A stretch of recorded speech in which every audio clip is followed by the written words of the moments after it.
Shalom, salam sejahtera saudara-saudara sekalian di dalam Tuhan. Renungan hari ini saya berikan sebuah tema, pelacur. Di mata manusia yang namanya pelacur, melacur, cabul, berbuat cabul, itu semuanya negatif, buruk. Namun di tangan Tuhan, apa yang negatif, apa yang buruk, apa yang jelek, tetap Tuhan bisa pakai untuk sebuah kebaikan. Mari kita membuka hati, mendengar renungan firman Tuhan hari ini. Bapa, terima kasih atas kebaikan-Mu. Hari ini kami membuka hati mendengar kebenaran firman-Mu. Berbicara atas setiap hati. Roh Kudus, ajari kami kebenaran-Mu, supaya kami meninggalkan dosa dan hidup di dalam Engkau, supaya kami sebagai anak-anak-Mu memiliki kehidupan yang baru, yang bisa melayani Engkau dengan benar, dan juga menjadi penyembah-penyembah yang hidup kami menyenangkan hati Bapa di surga. Terima kasih Bapakku yang baik, di dalam nama Tuhan Yesus Kristus kami berdoa dan mengucap syukur. Amin. Pembacaan firman Tuhan dari 1 Korintus pasal 6 ayat yang ke-15. Saya membaca dari teks Indonesian Modern Bible. Ya. Tidak tahukah kamu bahwa tubuhmu adalah anggota tubuh Kristus? Akankah aku membawanya dan menjadikannya anggota tubuh seorang pelacur? Sekali-kali tidak. Kalau kita melihat saudara-saudara lanjutan dari ayat ini, Tuhan menjelaskan di ayat-ayat selanjutnya bahwa apabila seseorang berbuat dosa, dia akan menjadi satu roh dengan pendosa tersebut. Apabila seseorang terus hidup dalam percabulan atau menjadi seorang pelacur, maka orang itu akan bersatu dengan roh-roh yang ada di dalamnya. Apakah Tuhan tidak bisa melepaskan? Tuhan tidak bisa membebaskan. Tuhan, Dia adalah Bapa yang Maha Sanggup. Siapapun saudara-saudara yang mendengarkan suara ini, saudara pelacur, saudara gigolo, saudara gay, saudara-saudara mungkin mengalami merasa tertolak oleh masyarakat, dan saudara merasa sesuatu dalam dirimu itu ada yang mengikat, dan saudara sebetulnya mau menjadi baik, menjadi normal, hidup seperti orang-orang khalayak umum pada yang normal, saudara-saudara. Tapi saudara sekarang dalam keadaan hidup melacurkan diri. Saya beritahu saudara kebenaran, dan ini tentu akan menjadi pro dan kontra. Tetapi dengarkan, ini kebenaran, dan saya berdoa Roh Kudus mengurapi setiap telinga saudara dan mata hati saudara. Sekalipun seorang pelacur, ketika dia berdoa untuk orang lain, Tuhan bisa menjamah doanya. Tuhan bisa menjamah orang didoakan. Kita nggak bicara dulu masalah status dia benar atau tidak benar. Tetapi saudaraku, ketika seorang pelacur pun mendoakan temannya, keluarganya, anaknya bisa menerima jawaban doa. Dan tidak mustahil kalau juga terjadi sesuatu yang perkara-perkara yang ilahi. Contoh misalnya anaknya sakit dan anaknya sembuh. Contoh dia punya pergumulan teman-temannya di komunitasnya dan dia berdoa, dan orang-orang mengalami cinta Tuhan. Mereka menangis, mereka mendapatkan kasih sayang, ada sentuhan di sana, dan akhirnya lewat pelukan dan teman-temannya mendapat kelegaan. Tidak mustahil. Siapakah kita yang berani menghakimi? Setiap manusia kita di hadapan Tuhan mempunyai nilai yang sama, value yang sama. Dia berdoa, dengan kasih Tuhan, mohon kemurahan Tuhan di dalam nama Tuhan Yesus.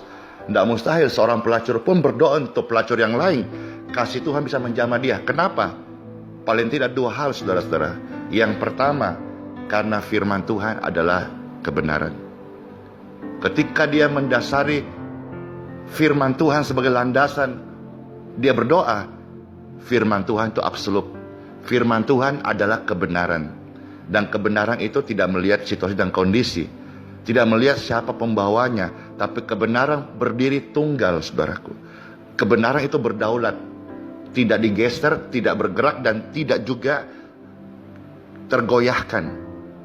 Kebenaran adalah kebenaran. Yang kedua, saudara-saudara, karena Tuhan melihat iman yang didoakan. Tuhan melihat iman. Ditambah lagi kalau yang mendoakan juga, sekalipun statusnya orang berdosa, orang yang belum, ya seperti kita kasih gambaran masuk gereja, pakai dasi, aktif minggu, bawa kitab suci, belum. Dia masih setiap hari pakai bupati, buka paha tinggi-tinggi, baju sekwilda, sekitar wilayah dada, kelihatan semuanya, baju-baju yang kelihatan menor begitu, saudara-saudara. Dia masih begitu. Tapi Tuhan melihat yang kedua, iman. Baik iman yang mendoakan maupun iman yang didoakan. Ada iman. Dan iman adalah dasar dari segala sesuatu. Dan bukti dari apa yang tidak mereka lihat. Kalau mereka lihat, mereka pasti gampang berharap. Kalau mereka tidak lihat, mereka punya iman. Iman adalah dasar. Sekalipun tidak ada pengharapan, tetapi ada sebuah kekuatan, ada sebuah topangan kaki yang maha kuat, yang tidak kelihatan, tapi berkuasa. Itulah iman.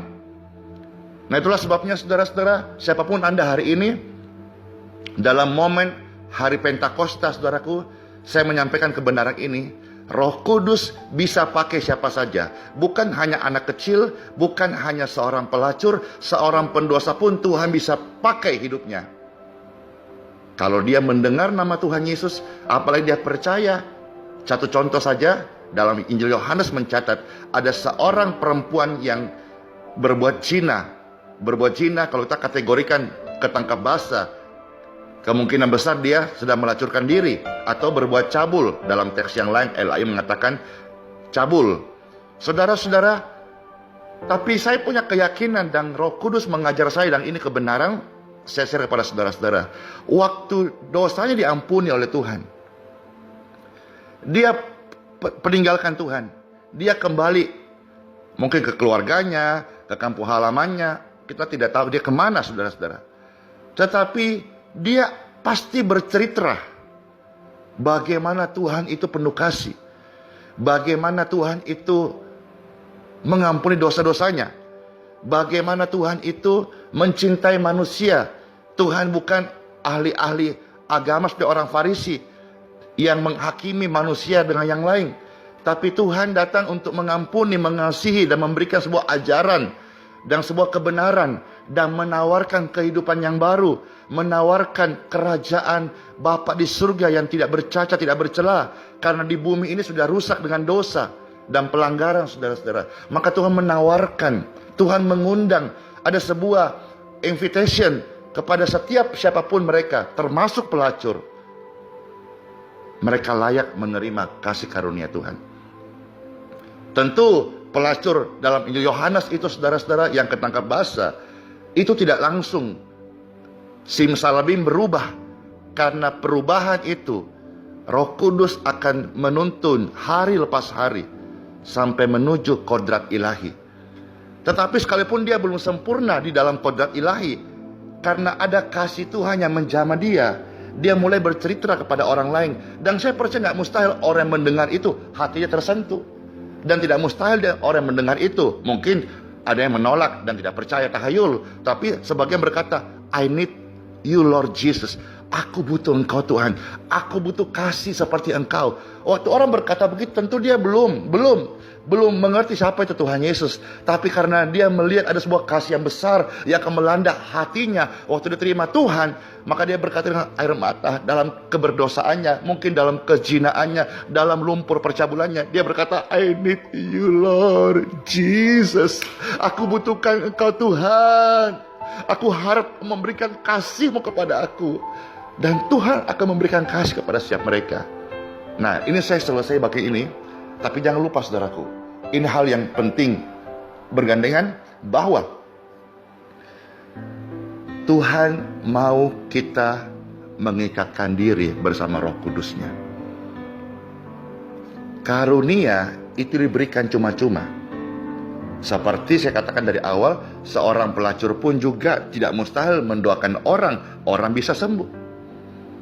Dia tumpang tangan bagi anaknya sedang dalam keadaan sedang melacurkan diri. Tidak mustahil anaknya bisa tersentuh, ibunya bisa menangis. Karena karunia itu pemberian. Pemberian itu sebuah hadiah, sebuah kado. Berbeda dengan yang Tuhan maksud adalah ikatkan dirimu satu roh dengan Tuhan. Untuk mengikatkan diri dengan Tuhan menjadi mempelai. Ini mulai engkau membangun sebuah hubungan. Hubungan itu, hubungan yang benar, hubungan yang bukan palsu, itu dibangun tidak singkat. Tapi dimulai dari pengenalan, nafasnya, seleranya, kehendaknya, keinginannya. Lalu mulai karib, mengenal Tuhan dengan seperti ini. Kadang-kadang doa kita tidak hanya komat kami, kita kadang-kadang tersenyum. Tidak hanya menyembah, kita kadang-kadang menari. Tidak kadang-kadang kita hanya profetik, kita kadang-kadang disuruh diam. Dan Tuhan melawat kita dengan kehadirannya yang begitu nyata. Sebagai seorang mempelai mengasihi kita, sebagai seorang bapa yang sayang kepada kita. Jadi artinya saudara-saudara, kalau karunia itu pemberian, hadirat Tuhan, Tuhan mau kita bersama-sama ada tinggal dalam Dia. Dan hadirat Tuhan itu terjadi lewat hubungan. Saya ulangi, karunia termasuk doakan orang menangis dan bla bla bla, itu karunia. Tapi Tuhan mau masukkan kita ke dalam sebuah hubungan mempelai, yaitu hubungan yang dekat. Dan hubungan yang dekat itu akan membuat orang percaya membawa hadirat Tuhan. Dan hadirat Tuhan ini tidak bisa dipalsukan, tidak bisa kita terima seperti karunia, tapi hadirat Tuhan adalah hasil sebuah hubungan. Artinya saya mau tutup kalimat ini. Siapapun yang mendengarkan Injil kabar baik hari ini, mau saudara preman, saudara penjahat, pecandu, saya peduli pecandu, penjudi, perampok, pembunuh sekalipun, saudara dikasihi oleh Tuhan. Tuhan memberikan karunia-Nya, kasih-Nya, kesembuhannya, pengampunannya kepada siapapun yang mendengarkan hari ini, saudara, tanpa terkecuali. Ketika engkau menerima kasih-Nya, Roh Kudus akan menuntun engkau, menarik engkau dari lumpur dosa, memisahkan engkau dari kegelapan, memanggil engkau dari hidup yang lama, dan menjadikanmu mempelai surgawi. Saya percaya dalam kebenaran ini, saudara, di hari Pentakosta ini, setiap saudara mendengarkan kabar baik ini, saudara pasti rindu menjadi mempelainya Tuhan. Angkat tangan saudara dimanapun kau berada. Saya melepaskan dan saya berdoa, saya minta urapan Roh Kudus menjamah setiap pendengar hari ini. Dalam momen Pentakosta ini, setiap mereka mengalami kuasa Roh Kudus. Urapi setiap mereka dengan urapan Roh Kudus.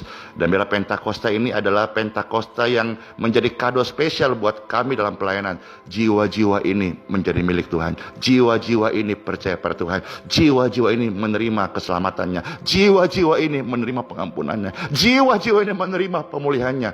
Terimalah Roh Kudus jamah sekarang. Terima kasih. Tuhan memberkati. Praise the Lord, haleluya. Dan saya Pastor Andi Simon mengucapkan selamat hari Pentakosta di seluruh dunia merayakan hari ini. Sola fide, hiduplah oleh iman semata-mata. Yeshua HaMashiach bless you. Amen.